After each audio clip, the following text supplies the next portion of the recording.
Do you ever struggle with this sensation, this feeling of there's more, there's more to your life and stewarding your time and your gifts well, or that you are in such a place of even high capacity, rocking and rolling with your life, but you feel like it's maybe shifted, like somehow or another you've been going on the railroad and it kind of you veered off and you just feel out of alignment with the best of who you are, and you're trying to figure out what it is that you need to get back to get recalibrated or to get unstuck.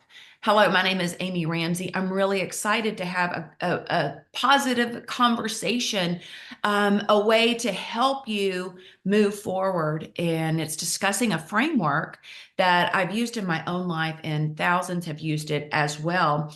And I call this the Fit Soul Framework. And this is podcast number 3 of 4. Okay. So if you've missed the other two, it's episode 106, episode 107. And I'm coming to you today as your girl. I'm a follower of Jesus first. And it's my mission, it's my heart's desire to utilize my gifts, my calling, my skill sets, and help you walk worthy of your calling, help you. That's that Ephesians 1 view. And I believe that we have to take an integrative look at ourselves, how we're created, how we're designed, and understanding that, and understanding that we are called and that we want to steward our life well. I was at a point in my life where a while back where I was out of alignment with my calling. I was out of alignment with my energy levels and I was exhausted and I was moving forward. However, I was not where I instinctively knew that I needed to be. And God often uses disruptions in our life to redirect us. And I'm really grateful that He did, because it was not easy in the season. And anytime we have uncertainty in our life, it's just hard, because as humans, we like to have certainty. And it's really interesting to me is that in our day and age, we are comforted by knowing things. We are comforted and we can get information at the drop of a hat. If I want to know what the temperature is going to be 2 seconds away, I'm on my cell phone. I can figure that. If we want to figure out the news in real time, all we have to do is go to social media or turn on TV, right? We can get information and have certainty about so many things. But when it comes to our future, that's not the way that life works. Wouldn't it be nice? Wouldn't it be nice if we had some sort of a crystal globe and we could see our future? And that's what I want to share with you today. So we've broken down a lot of things in those other 2 podcasts. Again, if you haven't listened to it, I do recommend it. But where I'm coming at this approach of, sometimes I feel like unlock your potential is a very generic term for kind of like overarching, oh, I want to unlock my potential. I want to unlock. And so I don't want that to sound, I don't want that to fall on flat ears, because I'm talking about so much more than that. I'm talking about unleashing the essence of you. And so I'm coming from your sister girl who loves the Lord, and also from my experience and expertise in a very integrative approach to life with, I'm a certified life, health, and high performance coach. And so with all of that, I want to help you to build out and go do those things that God's calling you to do, and keep your life in balance, keep your life in your relationships thriving, keep that success oriented for the long haul. A lot of people can just like kind of go and sprint and then they're like done for a while. And that's not what we want. We want long-term sustained success. And that's what God promises us when we do things His way. And we're called to a different standard. So all that to say, let's jump right in today to an activation. So we've discussed that integrative place of how you're wired and how you're designed and how amazing you already are, and that God has a plan and a purpose for you in your life in this stage. I don't care what you've done. I don't care how old you are. I don't care how young you are. God's got a purpose and a plan for you right now in your life. And it's going to look different in different seasons. That's just life. And so just understanding that you're his workmanship and he's created you. He has raised you up for such a time as this. I have a lot of midlifers and beyond that listen to this podcast. And so for us, we're on that second half of our life. We come to this place with experience, with a lot of really well-defined skill sets at this point in our life. And if you're thinking, oh, I don't have any, yeah, you do. You really do. I think it's important that we understand how amazing we are. And that's not from a place of pride or conceit, but it's just a place. I mean, the Bible says, don't think more highly of yourself than you ought, but it doesn't say don't think highly of yourself. And so I know that a lot of people that struggle with worthiness issues and low self-esteem and where self-doubt and insecurity are beating you up and keeping you stuck, I want you to challenge this place of what I just said of do you have a healthy self-esteem? There's that balance, right? I want to share with you a story that this is true, and it happened just a few weeks ago.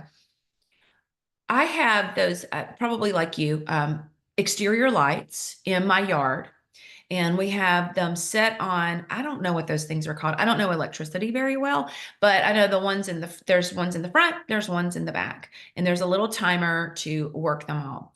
Now, where I've lived, I've been in the same house, same yard, same lights for 11 years. I'm familiar with these lights, and occasionally you have to go out around the back, and there's this little thing that controls the lights. It's attached to the house, and I have to squeeze through bushes to get there. And then once I'm there, listen, I can't even see it. I've got to make sure I've got my readers, and then I have to adjust the light. Sometimes you just have to reset it. So after 11 years, I've got to say I'm pretty proficient with this. Okay.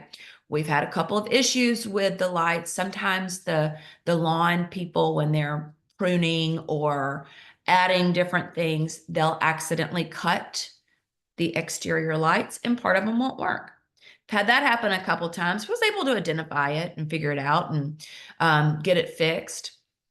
There's also some other factors too that, again, I've had after 11 years, I've worked out these problems. Now, here's the funny thing. Over the summer, my lights didn't work. And for some reason, I didn't care. I didn't feel like, it's not that hard. I just didn't feel like grabbing my readers and going through the bushes and finding that thing and resetting that thing. So, and the days were longer. So I didn't worry about it too much. Now, after a few months, I'm like, okay, this is ridiculous. I've got to go turn these exterior lights on, because the reality is it's hard to see in the backyard without them on. I've got 2 little dogs that I take out every night before we go to bed, bring them back in. So all that to say, I needed to go get these lights fixed. So I go to the back, I go through my protocol. Again, I'm experienced with this. I go through the protocol of figuring out the lights. I couldn't get them on. Shoot.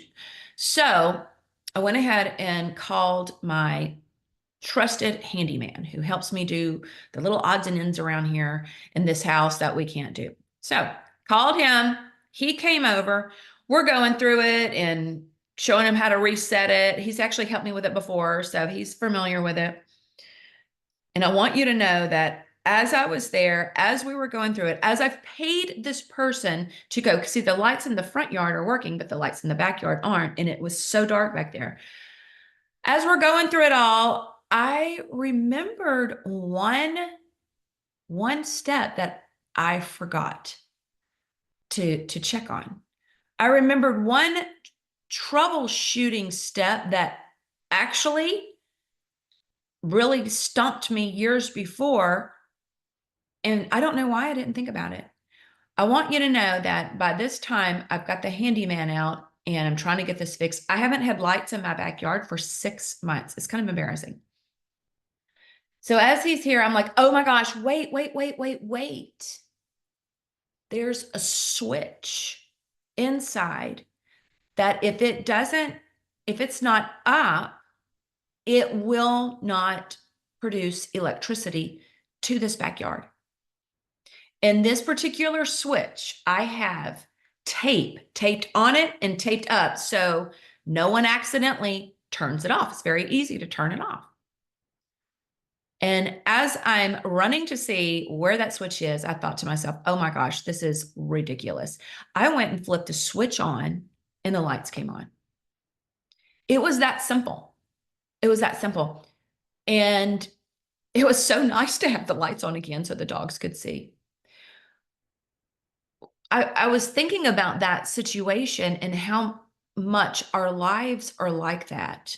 Sometimes we get used to things being less than, things not being bright, and how important it is for us in our lives for us to make sure that we have the right switches turned on and that we're not just adapting to a less than, a smaller than version, a darker version than what God has for us.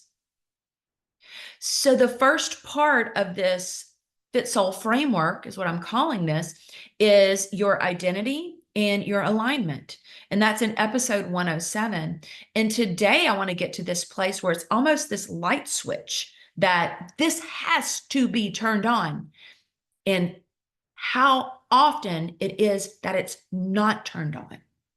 And so that third step for you to really get activated and move forward in your life, unleashing every bit of who God says that you are, who He's deemed you to be, these beautiful gifts that are inside of you, and to understand that without this thing, you're not going to make your impact that you're called to make. Here's the problem. Oftentimes, we are feeling unfulfilled in our lives, and it feels icky at a soul level, and we try to fill it in with other things. Maybe with accomplishments, maybe with like checking things off of a list that kind of make us feel more validated as a human. Maybe it's with distractions and just staying more distracted. Maybe there's some sort of other ways that you're filling that fulfillment that only God can fill in you. And that's not going to come alive until you have turned on that light switch inside of you. And that light switch inside of you is the essence of the Spirit of God operating inside of you, unleashing more and more of your potential. So that third step, there's a couple of different ways that we could say it, but it is leadership. It's imperative that we realize, that we recognize that we are leaders. We are called to be leaders. And when we think about ourselves, and a lot of ladies like, oh, no, no, no, no, not me. No, no, yes, yes, yes, yes. Jesus said, go into all the world making disciples. Well, you have to be a leader to have disciples. And we're created for that. But when we don't see ourselves, that goes back to that identity piece, right? And then being in alignment with our assignment. Another way that I like to look at leadership, which again, this is just a pillar of the essence of how we're created to be. But here's where I find that a lot of people, this word to me resonates deeper. This is a deeper level connect for an unlock, okay? And you can look at it as leadership, but I like to look at it as kingdom. It's like kingdom. This is kingdom purpose. My life is meant to be glorifying God and utilizing my gifts, my skills, my calling for his glory, to using my voice for his glory, to make an impact with all of the above, all the aforementioned, for his glory. And it is so easy to leave that kingdom out of the foundation of your life. And it's so easy to check off a quiet time, to check off I'm kind of doing some things for the Lord, but is it this kingdom purpose? Is it this kingdom mindset? Because that's what we're created for. And I know this might be stepping on some toes, and I'm not particularly trying to do that. I'm just trying to share unlocks for you. I know so many, and I was one of them that felt stuck, and I kept trying to feel that unstuckedness that and define my fulfillment from doing, from achieving, from just trying to find it even from validation of others, trying to feel it from all of these places, when Matthew 6:33 says, seek you first the kingdom of God and his righteousness, and everything else will be added unto you. So it's like, it's kind of simple. What does God say? Be righteous, and everything else is going to work itself out. There's a scripture that I want to read here, and man, I heard this a while back, and it has stuck with me. And it's a Revelation 2:5, and actually 2:4. And it says, nevertheless, I have this against you. And this is the Loveless Church. And then it said, you've done a lot of works. You've had a lot of labor. You've been patient. And you haven't done bad, and you've persevered for my name's sake. But listen to this. He says, but nevertheless, I have this against you, that you have left your first love. You have left your first love. And so thinking about it like that is, we have to keep this perspective, this kingdom mindset, this kingdom purpose that's wrapped around leadership. It's wrapped around stewardship, right? In mind. And this is such a massive pillar, because if you think about where we are now, so we've talked about identity, understanding who you are and just becoming that who you were designed to be, to alignment, aligning yourself with these places and with this, the way that God's created you, to your kingdom mindset, kingdom purpose. This is that leadership. This is that legacy piece. It's like, what is it that you want to accomplish with your life that God's calling you to do? Like having that mission, that purpose in your life. I created a mission and purpose statement over my life that has guided me, and it's helped me to stay doing the things that matter most. And then God drops new ways to do. Really, basically, this mission has been the same, is that I walk worthy of my life and my calling, and powerfully use my voice to help other women walk worthy. And it's this activation that is so important to me, to make sure that I am utilizing my voice. Listen, for the longest time, I didn't think my voice mattered. In fact, I believe this was my belief system, that God couldn't use someone like me because I've had mistakes in my past. And I just need to be a good little girl until I die. And that was my belief. And now I understand clearly that that was the enemy, and 100% that God can use any of us with he's not looking for us to come all cleaned up to him. He is looking for our availability. He's looking for our yes on the table. He's looking for our surrender. Okay. So I just want to speak this into myself, into you, and just pray that you hear this from a place not of works-based, but of a soulful, spiritual place of love for your Father, seeking him first because you love him. This is so different than checking things off of a checklist. I need to read my Bible. Like spiritual disciplines, I'm all about it. We need our spiritual disciplines in our routine, and we need to meditate on God's word, and we should. I'm not saying that, I'm not making light of that. Please hear me. Hear my heart in this. What I am suggesting is that it's a true love for him and for his economy, for humanity, for understanding that he's given me this life, magnificently created me, and now I have a responsibility. Just let that sink in for just a moment. You have a responsibility with your life, and is it a kingdom purpose that's driving you? The enemy wants you distracted.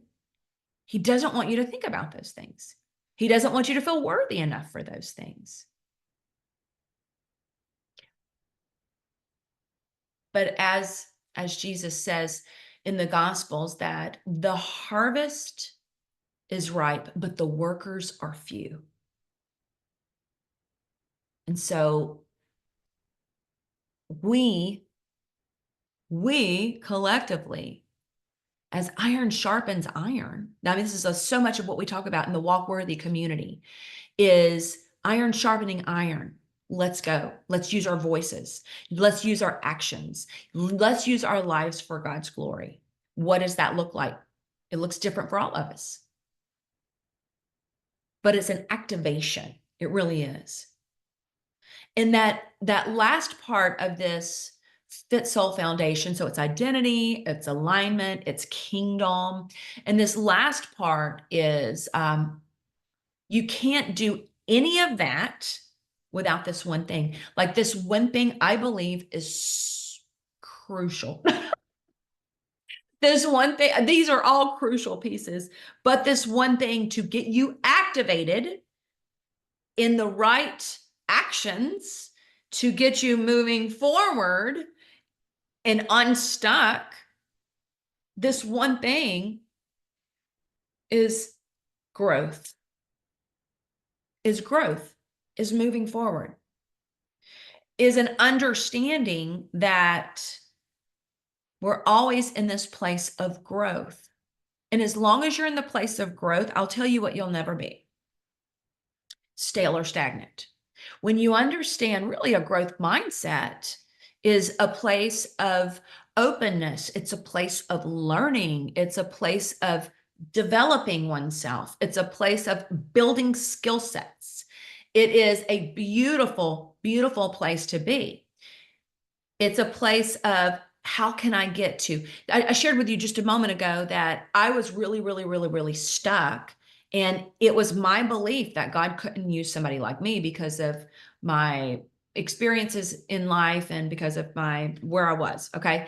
That was my belief. It was who I was. I owned it. And so when you look at that, that is clearly there's no growth there. There's no place that is, very stale, very stagnant.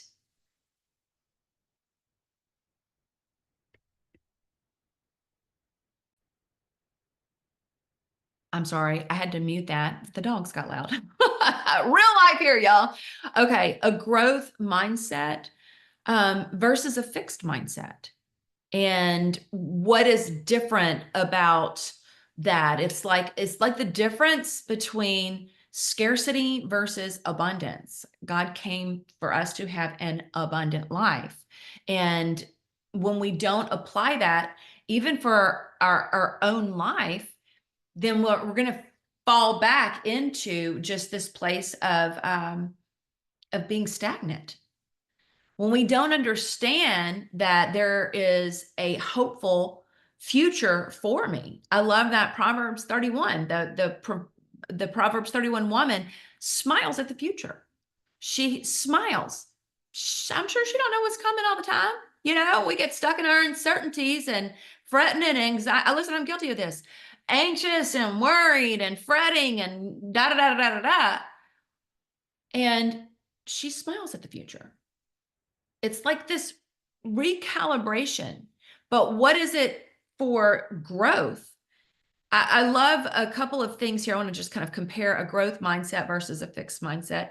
A growth mindset believes that abilities can be developed, whereas a fixed mindset believes that abilities are static. And when you understand about your abilities and that there's always this place of developing your skills and how powerful that is. I am a lifelong learner. I'm in the middle right now, literally. I'm a little bit of an overachiever too, but of taking a course that I'm paying for that's a live course on goals. And then I'm in a college course, actually, that literally starts today, that will wrap up in January. And then I've already signed up. I signed up in October for a course and a class that didn't start until January. I have found so much value in continuing to learn and to build new skill sets into who I am and who I'm becoming. Another thing with growth mindset is that it sees challenges as an opportunity, whereas when you have that fixed mindset, you avoid challenges out of fear. You don't see that taking the risk is the right thing to do, that if I try that, I might fail. And if I fail, then I'm a failure, instead of, let me try that. And with a growth mindset, I might fail, but I'm going to learn something along the way, and I'm not a failure. It's just you take a risk, right? And that with our growth mindset, we value effort as a path to mastery, whereas fixed mindset sees effort as pointless. So maybe in your own like life, where have you developed more of a fixed mindset than a growth mindset? That growth mindset learns from failures. It learns from feedback. It learns from even criticism.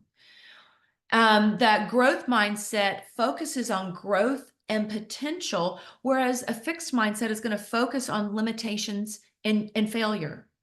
It feels threatened if there's feedback that's not positive. But a growth mindset, I love working with my coaching clients that are just really full in the space already of a growth mindset, because they're able to go faster, go further, quicker, because they value feedback. I'm in the middle of building out something myself, and a friend said, "Hey, let me share that." In fact, this just happened this week. She goes, I I know that you know this. She goes, but she was looking at reviewing something, and she said, I don't think this is that great. Like, I'm not clear about what's going on here. And I think that this has to be changed. She was looking at some stuff on a website page, because I'm not clear about it, and da da da. And she gave me all the reasons why. And I was like, oh my gosh, her feedback was invaluable to me, because I looked at it from my perspective. We all have different perspectives. So, my point with this is that growth, being in a place of growth, always growing. If you're not growing, you're moving backwards. Okay. So, where in your life have you fallen prey to being stale, stuck, stagnant, and you've slipped over into that fixed mindset? These are great questions to ask yourself. One of the reasons why, listen, at the time of recording, this is the end of 2024. I have crushed the goals this year, and that feels really exciting, because I used a growth action plan. I'm going to come back next week and talk about that. In fact, I have this growth action plan. It's absolutely free. You can go to the show notes and go download it. This growth action plan, though, I have implemented it and tweaked it, and I'm still implementing and tweaking and perfecting, because it's going to look different for each of us. But I want you to have structure around what I believe the habits that you need most in your life. For us to move forward, we need rhythms in our life. We need health rhythms, so we can keep our health up, so we can keep our energy up. There's things that just makes sense when we start to really look at our clarity, our focus, our energy, our courage, our stewardship of time and energy and focus and all those things, and then ultimately our impact. So when we start to think about our lives in a growth manner, and then how do we actually achieve these changes in our life? And I want to say, first and foremost, I'm such a believer that when you get a hold of who God says that you are, you can be instantly healed and transformed and changed. When we talk about a true transformation in your life, when you understand and walk through an identity transformation, it's who you are and who you're becoming. And you focus on that part of who am I becoming and who do I want to be while I'm becoming that. It's such a powerful, powerful place of true change. So as a believer, we have the Holy Spirit inside of us to help us with this. It's so powerful. Never underestimate the power that's inside you already. And then to walk that out, I believe that you have to have certain things in your life. I'm going to break those down next week. So you definitely want to join me back for that. But I do want to hear from you. Where are you growing? What came up for you as we talked about kingdom, as we talked about growth? How is it feeling to feeling, can't get my words out, to put together identity, alignment, kingdom, and growth so you can truly unleash what God's wanting you to unleash. So you can, like I shared at the beginning, turn that light switch on. Like it's there. That power, when we just tap into the power source, electricity, the power source, we tap into every bit of who God says that we are, and the ordinary people like me, like you, become extraordinary. And it's because of how we're wired and how we're designed. So I hope that this was encouraging to you. I hope it was a little challenging as well. It challenges me every time I go through this in my own life and go, okay, my kingdom purpose, is my alignment? Am I aligned with my value system in my life? In my identity? Am I walking in my full identity of who God says that I am? Because fear is no longer a factor. Inadequacies, unworthiness, and all of these things. And then to tie that around to kingdom purpose, legacy, leadership, and then growth. How am I going to get there? And I can't wait to share that with you next week. All right, my friends, thank you so much for being here. Share this podcast with others. And I've got a free download for you in this. If you want that growth action plan, you can go ahead and get it right now and get started on it. It's a beautiful, beautiful tool that I've put together. In fact, it's what we use in my Walk Worthy mentorship. And let me just tell you a little bit about that in case you are like, hey, the ladies in my Walk Worthy mentorship, holy smokes, they are incredible and they are improving their lives. They are getting healthier. They are moving on the things and activating on the things that God's calling them to do and to become. They are focusing on the things that matter most. They are learning to eliminate their distractions and use their life in a more powerful way that God's calling them to be. And so they do this. We do this together as community. I coach in there with them twice a month. It's a very structured coaching plan with faith activations from me every single day that are in alignment. It's a Bible verse to get that kingdom purpose fired up inside of you. I believe that we need each other, and there's not another mentorship like this out there. So I would love to, if you're interested in that, you can check the show notes as well, and would love to invite you into that if that is something that feels in alignment with you. All right. Well, we are on the cusp of the holiday season. So let's buckle in, my friends, and enjoy the ride. And I will see you guys next time on the Fit Soul podcast. Bye.